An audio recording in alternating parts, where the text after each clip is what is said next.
Welcome to a Community Partners interview where we explore the organizations, opportunities, and resources that look to make change in our daily lives. I'm your host, Davy Au, and you're listening to Voices for Ability Radio. All abilities, all the time. Today, I'm joined by Nina Shawaizer, the Senior Manager Programmer at Learning Disabilities of York-Simcoe. The Learning Disabilities Association of York-Simcoe, also known as LDAYS, formerly known as Learning Disabilities Association of York Region, or LDAYR, is a charitable non-profit organization which was established in 1976. They provide leadership in learning disabilities advocacy, research, education, and services, and strive to advance the full participation of children, youth, and adults with learning disabilities in society. Thank you for joining us today, Nina. Oh, that's a wonderful introduction. Thank you so much for having me, Davey. Well, it's our pleasure. It's my pleasure. To that end, why don't you to get us started, why don't you tell us and our listeners a little bit more about yourself and what inspired you to work with the Learning Disabilities Association of York-Simcoe and with individuals with disabilities as a whole? Of course. I've been working with the Learning Disabilities Association of York-Simcoe since 2010, I believe. I started off with as a small position, grew up slowly. It's been a very passionate field of mine. Generally, working with people with disabilities has always been a passion, and with learning disabilities, it struck a chord with me because it's a very invisible disability. It's not something that you can see or you can sense. A lot of people that have learning disabilities, you wouldn't even know that they have this. And but the struggles and the barriers and the stigmas that they go through is very real. And so it became a passionate endeavor for me to create a place where people with learning disabilities can basically flourish and truly thrive in society. Because what it is like, what really made me passionate is it's a community that, as long as we work with each other outside of the box, not just the standardized traditional ways, the successes are very real. And we know that there's people with learning disabilities that are, I always say, scientists, they're entrepreneurs, they're CEOs, they have so much capabilities, as long as the right supports, the right things are in place for them. And then we also see the dark side, where if they don't have the supports, if they don't have the necessary tools, that there's so much stigmas and unfortunately negative statistics, I always say, that they can fall through. So it really intrigued me, and it really grasped my interest. It became a passion for a long time now to really strive to create a place that the opportunities are there for them to grow. So it's weird to say, but once I learned more and more about this diagnosis and and about learning disabilities, it became more of a passion, and slowly grew in the field. And 2025, and I'm still here. So. Well, still inspirational nonetheless, and I think it should go without saying that we in the community at large thank you for what you continue to do. Now, that being said, in preparing for moving on from there, in preparing for the interview that we have with you today, I did some looking on your website, and I noticed that you have there's a lot to get through. On the one hand, you have programs and services for children, youths, and adults. Stuff about bursaries, and even something called outreach services. With just going in order of those, do you think that you could tell us a bit about those programs that you have for children's, youth, and adults to start? Oh, definitely. I will try to summarize it as best as I can.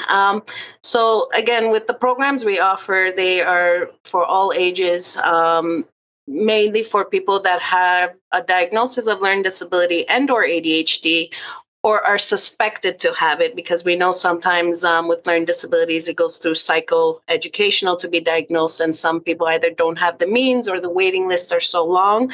So as long as there's even a suspected of an LD, we are able to provide the programs and services for them. So for our children's program, we have anywhere from our social skills programs and camps, so social development programs. We have virtual tutoring. We used to do in person, but because we expanded between York region and Simcoe County, so we expanded to virtual tutoring right now with trained tutors that know specifically how to work with individuals with LDs and ADHDs. And we also have transitional programs that help students either in grade 8 to transition into high school and help alleviate a lot of the stressors and anxieties and gain the skills they need in order to really succeed in high school. And that program goes also for our youths, which is for grade 12s that want to transition out of high school. So how they can transition either into the workplace or even in post-secondary school. So we give them all the tools they need in order to know what to do, what are the next steps, how to navigate, and everything. We have a few youth and adult programs. We have our strategies for life counseling/coaching programs where we meet individuals for 9 sessions in a counseling therapy kind of style, where we go through helping them really understand their diagnosis, how to develop coping strategies, how to deal with different things that have been barriers and how to overcome those barriers. So to help them build some resiliency, social skills, decision making, advocacy, even financial literacy, we go through those kind of programs. Then we have support groups for adults and parents of children with LDs and ADHDs, and these support groups free of charge. They meet once a month together and get some strategies, resources they need either to how to help their kids or even as adults with learning disabilities, how to cope with their own diagnoses. We also have a job fit program, which helps youth and adults to learn, not just learn, but to explore their strengths, learn their strengths and also what they need in order to confidently pursue employment, how to ask for accommodation, how to disclose that they even have a learning disability and get those accommodations met without jeopardizing themselves.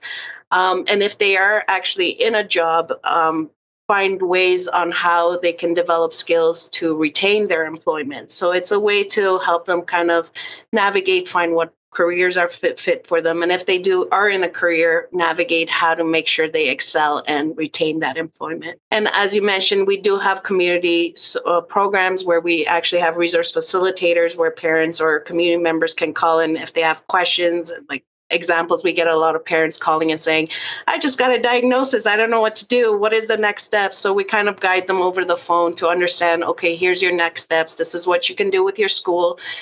You will need how to get into IPRCs and IEPs, all these jargons that are thrown to parents and or even individuals that you're like, what are these jargons? And sometimes we even sit through and kind of help them understand what their assessments are even saying, and making sure that they are knowledgeable and they know their rights and everything and the next steps to take in order to really help their children or even themselves to succeed. We also do a lot of virtual presentations. Those ones are usually free. And so parents or educators can join, register, and we get different speakers that are expertise in the field to really provide more information either on mental health or even we have special education consultants sometimes also coming in. And then we also do presentations in schools and organizations, agencies, anything where we can actually spread the LD 101 and ADHD 101s to really share what it means to have an LD2, because we believe with education and knowledge comes power to break down barriers, stigmas, and creating a more inclusive place. And one of my favorite programs is our Voices of LDAYS, where we have champions. They're individuals that have learning disabilities and or ADHD themselves, where they go and speak on their own personal stories and inspiring stories, how they overcame. And what we find is a lot of times students in high schools or even in schools or even employees, we've had them going to employment centers where they found it so impactful to hear from an individual that has a learning disability and how they've come along through life. So that's also very an impactful initiative we have. So that's just a summary. I try to keep it short, but it's really hard. No, that's perfectly fine. That's perfectly fine and perfect and very succinct as well. Now, to that end, other than the services for youth, children, and adults, you also have something called outreach services as well. You might have mentioned it, but do you think that you could summarize that and even talk about a little bit about the bursaries that you give out too? Definitely. So for our outreach, it goes back to the presentations that we do for the community. Most of our presentations are free, if especially if it's virtual. We do a lot of because I know sometimes even the distance is hard, so we make sure that it is accessible. We do a lot of community events. We do a lot of presentations. All we ask is just let us know, and we'll book you in. So we do have those. So we do a lot of outreach in that sense. And our presentations, we don't just focus on here's LD 101 done. We do, like if it's at an employment center or if it's for an office, we gear our presentations to fit our audience. So we have presentations for employers, for employees, for adults, for parents, for students, for educators. So depending even who the audience is, we do change a lot our topic to make sure it fits them. And it goes also to our LD voices, which is our champions and ambassadors that they can also speak on behalf of someone who actually has an LD and ADHD that and get a very firsthand view of what it means to have it and to really understand it and hear someone that has it, their own experiences. And one thing we're always told is with our presentations is we do a lot of simulating activities to really make people feel what it is, what it means to have an LD. You got to feel it to actually know it. Absolutely. And now, I noticed that that you also give out some bursaries. Do you think you could tell us a little bit more about those and how someone can go about applying for one? So yes, we have two different bursaries. We have our doctor that are sponsored. One is from Dr. Beverly Lee Foundation. So we are able to provide, I believe, up to $1,000 for a student that is going to post-secondary school. And of course, they must have a diagnosis of a learning disability and ADHD. And as long as they are residents of York Region or Simcoe and are now going into post-secondary, we always encourage them to apply, and we actually encourage them to apply every year. So it's $1,000 that they can basically put towards either their technology or their books or to just help alleviate some of the cost of being students. We know that costs are too high and that is understandable. So we're not particularly forceful to say, oh, this has to go towards this. It's just $1,000 to help them really succeed. And we even do it depending, like first year, second year, third year, fourth year, as long as you can prove that you are going to a school, you can apply for these bursaries. And we also have the Renee Flannery Endowment, which again, that is part of that, and $1,000 bursary goes to a student. So we do select up to 5 students per year for these bursaries. And to apply, we always encourage people to go to our website at ldays.org. And there's a resource section that as soon as you go, there's a bursary. You'll see the bursary on top with an application form. You just click and apply. And we try to make it easy and accessible for everyone. And it has all the criterias and everything in there as well. Being half an hour, it will take a long time to go through it. Fair enough. No, that's perfectly fine. That's perfectly fine. And that was an absolutely amazing description. So no need to worry about that. Though on another hand, too, I also noticed that you have that you offer something called the Voices of LDAYS or the Voices of LDAYS program. Do you think that you could tell us a little bit about that too? So that is part of the community outreach initiative. I believe I did touch up on it, but it's an initiative that it aims to raise awareness about learning disabilities. So we have champions and our ambassador that share personal stories to inspire others on what it's like to have an LD, and they discuss their journey through life. We've have some that are just graduated high school, so they share their story of high school. They have some that are already finished their post-secondary, so they share anywhere from their childhood all the way to post-secondary. So it's a way to advocate for youth and families to really increase the understanding of what it means to have a learning disabilities and learning differently. And our champions, they also contribute to a lot of our articles that we have in our newsletters. They create YouTube videos that we post on our YouTube account where they share also their stories. They even have a podcast currently.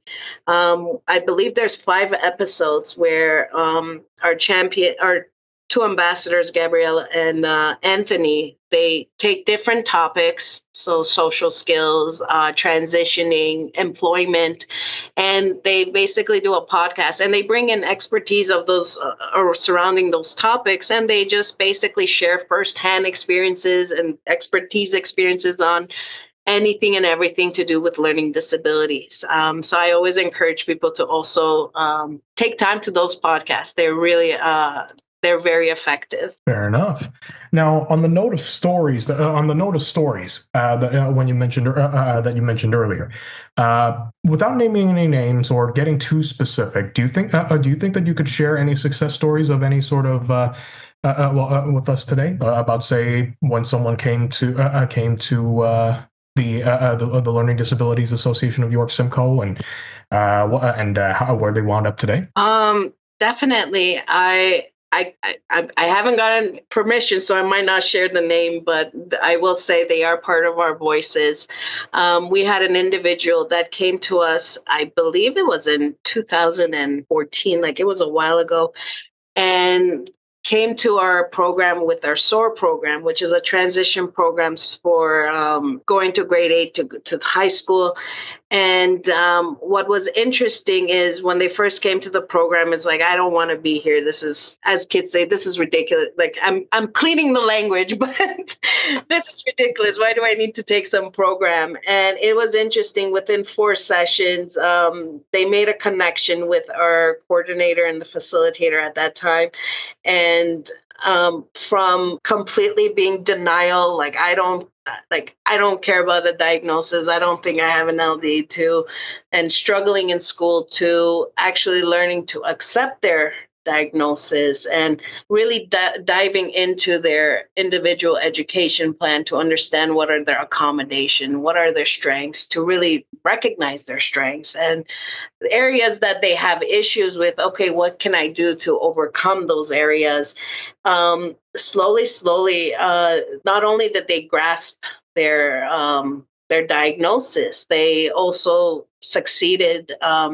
Currently working full-time, happy, and is also one of our champions, and sharing his story of from someone that refused to acknowledge a diagnosis to someone that truly embraced it and now is advocating for everyone to, instead of denying it, to really open up and accept it and not to be scared of it. Because once you have all the tools in place, life becomes a lot easier. And a lot of people, sometimes I do get the voice, some parents saying, well, I don't want my kid knowing they have a diagnosis, or it's just a learning disability. Why do I need to share with others? And I always like to tell parents, if you're ashamed of it, that shame is going across to your child.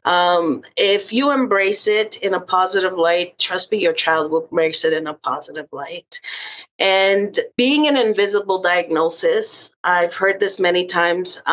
If you're in a wheelchair, you know you need a ramp. If you're blind and can't see, you know you need Braille. But having a learning disability, being an invisible diagnosis, like an invisible disability, not a lot of people know about it. Having a diagnosis ensures that they're protected under the law and they are entitled to accommodations, and making it an equitable place for them to learn and grow. And unfortunately, we need that diagnosis in order to say, hey, I need these supports, because again, being invisible disability, it's hard. It's easy for kids or students to mask and fall through the cracks and wondering, why am I having so many difficulties? One thing I always share, to have a learning disability, your cognitive intelligence is average to above average. So you have that capacity to say, why is my peers learning faster than me? Why do I need more time? Why? So you have that capacity to really differentiate, and that can actually put a lot on someone's self-esteem and confidence. So it's very important to embrace it and say, listen, yeah, you might need a little bit extra time, but you're able to grasp it eventually, and you're able to still succeed. So it's just, these tools will ensure that you get the same educational, so like the same playing field as others. You can succeed. There's no problem with having 10 minutes or an hour extra on something, right? So it's working a lot with them in that sense. It's to really break those stigmas and those barriers. No, of course. And on the note of those stigmas and the feelings of shame, that sort of strain that's put on a person's confidence and self-esteem that you mentioned, you could argue that that is still a problem. Although, in your opinion, what is one thing or one problem that you see happening over and over again to individuals with disabilities that shouldn't be happening, and how do we go about stopping it? To pick one is difficult, but we'll try. It's really, unfortunately, with learning disabilities, it impacts a lot of, it's not just an academic. A lot of times we think in the title itself, it's a learning disability. Yes, it refers to a bunch of, like, I think you can see it in any DSM-5 or definition, a range of disorders that affects how we retain, how we take in, how we understand, how we organize, how we communicate information in our brain. It is an impairment in the psychological process that affects a person that has a learning disability. Again, aside from that, there's average to above average cognitive ability still. So a lot of times people just think, oh, it's just language, it's just reading, it's just math, but it affects a person much more than just the academic. It influences their everyday life. It influences their social settings. I'll give you an example, like an individual that has a hard time to read specific social cues. Again, someone could be laughing and give me a weird look. I might take that in as, oh my God, they don't like me. Or it takes me a little bit longer to process what's being said to me. So by the time I'm able to formulate a response back to what was being said, the group already moved on to the next topic. So it affects an individual, not just in a educational level, it affects them in every aspect of that level. And one thing I always like to say is, it's not just a school problem, it's a life problem. Once you're born with it, you have it for lifelong. There is no cure on it. So think about the adulthood. Now you're going into the workplace, and those barriers, those things are still in place. So now, again, how do I make sure the workplace understands I need some accommodations? How do I make sure that they work with me? Do I even disclose? What if I jeopardize me getting a job if I disclose? So there's a lot of different things in place. And that's why we always say, the one thing I always hope is the education. The more we understand learning disabilities, the more we can understand it's very easy to break the barriers, but it's very difficult because it's hard to educate everybody on that level. But one thing I will say is, with the right tools, with the right accommodations, with the right attitude, anyone can succeed. And sometimes people hear accommodations, they think of something big, but it could be as simple as, give me time to write down instructions. Or instead of telling me to write it, can I record it? Instead of writing it by hand, can I have my laptop to type that information?